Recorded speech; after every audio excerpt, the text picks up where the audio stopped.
Ayan, samahan nyo ako guys. Maglagay tayo ng sealant sa bubong kasi may naramdaman akong may pumapatak-patak sa kisame namin. So, bago mabulok. Hindi naman agad-agad mabulok pero agapan na natin. Ayan, maglalagay ako ng sealant. Ayan, dyan lang naman siya banda eh. Kaya dyan lang ako magpaikot-ikot. Hahanapin ko kung saan yung banda. Ayan, samahan nyo ako. Manood lang kayo dyan. Ayan guys, hanapin muna natin yung kung saan pwede palagyan. Kasi ang daming nakaangat ng mga text screw. So ayan, kaya ako nag-ikot-ikot dito. Dahil hanapin ko yung nakaangat guys. Ayan, pabalik-balik ako dyan kasi ang hirap hanapin ng mga text screw. Kaya kailangan masipat. Apat na ngayong mata ko eh, hindi ko pa masyado makita. Kaya pabalik-balik si Inday. Ayan, ginamitan ko na ng kamayan guys. Huwag kayong mag-alala, hindi mapapanis. Mas maganda kasi pag pagka daliri yung gamitin para maikot mo siya ng husto doon sa text screw pala ang tawag dyan. Kaya kasi kung gagamitan mo pa ng kahoy-kahoy, eh sayang lang din at least maayos mo paglagay pag daliri yung gagamitin, di ba? Madali naman matanggal sa kamay yan. Pinakaano niya.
Ayan.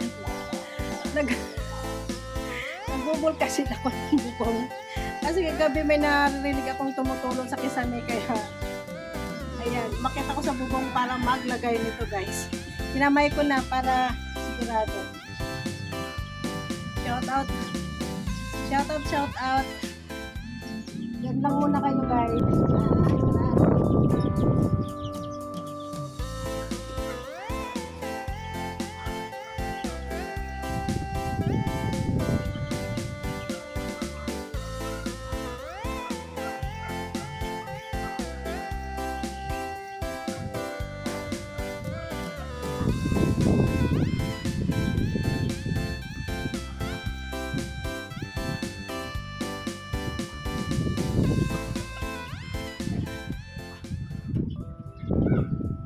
Ayan guys, baka magtataka kayo kung bakit ako ang gumagawa dyan. At bakit ako ang umakyat sa bubong guys. Ayan. Kaya naman kasi mayroon naman siyang akyatan.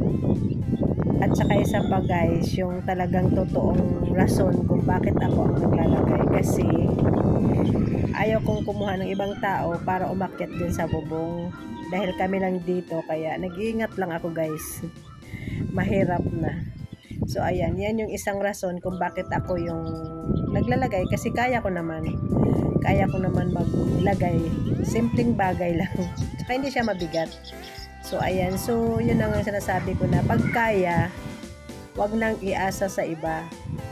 Gawin na, di ba? Para na rin makatipid kahit papaano. Sa ganyang gawain, magbabayad ka, magkano na? 600. Saglit lang naman. So, sayang, di ba? So, ikaw na lang dahil kaya namang gawin. Ayan, guys, baka ibabash nyo ako, ha. Ganyan talaga. Ayan, guys, tapos na. Kamay ko, oh. Pag-init.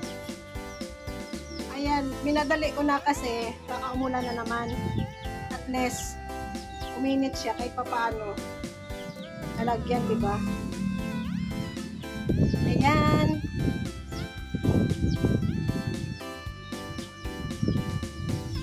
Naubos na.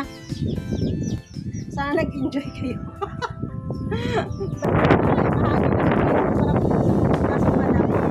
Mainit. Mainit din pero kahit papaano kaya. Kaya yung init kasi. Ayan, lumilipad yung aking hair. Pero ayan, parang nagbabadya naman siya, guys. Parang nagbabadya naman ang uulan. So, hindi naman siya worry kasi nga. Mabilis kasi ito, rain or shine kasi itong ginamit kong ano. Ginamit kong tawag dito.